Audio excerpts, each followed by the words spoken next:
शिवाष्टकम्। प्रभुं प्राणनाथं विभुं विश्वनाथं जगन्नाथनाथं सदानन्दभाजम् भवद्भव्यभूतेश्वरं भूतनाथं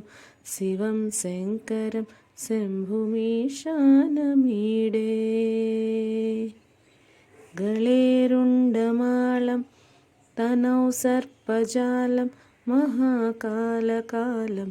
गणेशादिपालम् जटाजूटगङ्गोत्तरङ्गैर्विशालं शिवं शङ्करं शम्भुमीशानमीडे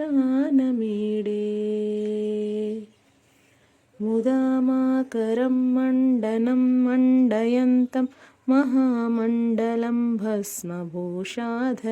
तम् अनादिं ह्यपारं महामोहमारं शिवं शङ्करं शम्भुमीशानमीडे वटाधो निवासं महाट्टाट्टहासं महापापनाशं सदा सुप्रकाशम् गिरीशं गणेशं सुरेशं महेशं शिवं शङ्करं शम्भुमीशानमीडे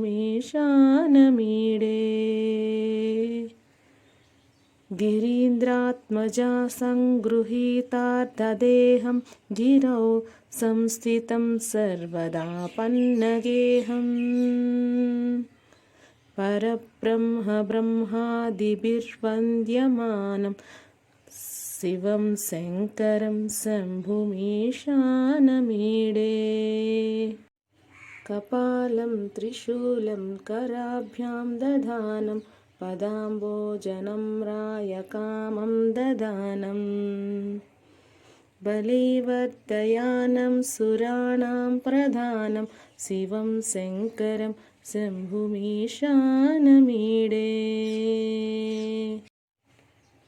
शरच्चन्द्रगात्रं गणानन्दपात्रं त्रिनेत्रं पवित्रं धनेशस्य मित्रम्